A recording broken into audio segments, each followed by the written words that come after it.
60대가 되면 병원에 가는 횟수가 갑자기 늘어납니다. 혈압, 혈당, 콜레스테롤, 관절, 심장, 위장 검사도 많아지고 약도 하나둘 늘어나죠. 그런데요, 병원에서는 이야기해주지 않는 건강의 핵심이 있습니다. 왜냐하면 병원이 나쁘기 때문이 아니라 병원이 치료를 하는 곳이 생활 전체를 관리해주는 곳은 아니기 때문입니다. 오늘은 60대 이후 꼭 알아야 하지만 병원에서는 자세히 말해주지 않는 현실적인 건강관리 이야기입니다. 1수치가 정상이라고 건강한 건 아닙니다. 병원에서는 보통 이렇게 말합니다. 혈압 괜찮습니다. 혈당 정상입니다. 콜레스테롤 수치 좋아요. 여기서 많은 분들이 안심합니다. 하지만 중요한 건 수치 하나가 아니라 흐름입니다. 작년보다 조금씩 오르고 있는지, 약으로 억지로 눌러놓은 건지, 생활습관은 그대로인데 숫자만 유지되는 건지, 이건 병원 진료 시간 안에서는 자세히 짚어주기 어렵습니다. 60대 건강의 기준은 정상 범위가 아니라 내 몸이 버티는 힘이 줄고 있는지입니다. 이 약이 늘어나는 속도가 가장 위험한 신호입니다. 병원에서는 약을 필요해서 처방합니다. 그건 맞는 말입니다. 하지만 약의 개수가 빠르게 늘고 있다면 몸이 보내는 중요한 신호입니다. 혈압약, 혈당약, 위장약, 수면제 하나가 또 다른 문제를 부르고 그걸 또 다른 약으로 덮는 구조. 이 과정 자체는 병원 시스템 안에서는 자연스러운 흐름입니다. 하지만 개인에게는 몸의 회복력이 떨어지고 있다는 신호일 수 있습니다. 중요한 질문은 이겁니다. 약을 먹고 있느냐가 아니라 약 없이 유지되는 영역이 줄어들고 있느냐. 3운동보다 먼저 점검해야 할 건 회복력입니다. 60대 분들께 운동하세요라는 말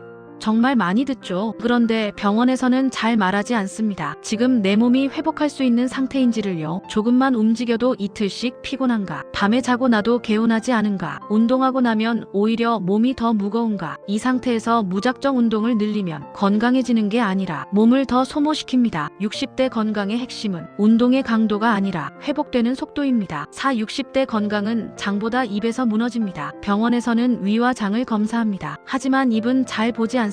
씹는 힘이 줄었는지, 씹는 시간이 짧아졌는지, 부드러운 음식만 찾고 있는지, 이 변화는 소화, 영양 흡수, 근력, 면역력까지 모두 연결됩니다. 씹는 힘이 줄어들면 몸 전체가 빠르게 약해집니다. 이건 검사 수치에 잘 안 잡힙니다. 오혼자 있는 시간이 건강을 망가뜨립니다. 이건 병원에서 거의 다루지 않는 이야기입니다. 60대 이후 몸이 무너지는 가장 빠른 계기는 사람과의 연결이 끊어질 때입니다. 집에 있는 시간이 늘어나고 말하는 횟수가 줄고 약속이 귀찮아질 때, 이 시점부터 식사, 수면, 활동량, 마음 상태가 같이 무너집니다. 외로움은 감정 문제가 아니라 신체 기능을 떨어뜨리는 요인입니다. 60대 건강관리의 진짜 순서. 병원에서는 검사, 약, 치료 이 순서로 갑니다. 하지만 일상에서는 이 순서가 더 중요합니다. 수면이 회복되는지, 식사 속도와 씹는 힘, 회복 가능한 활동량, 약의 개수 변화, 사람과의 연결, 이 5가지만 정기적으로 점검해도 건강의 방향이 달라집니다. 60대 이후 건강은 갑자기 무너지는 경우보다 조용히,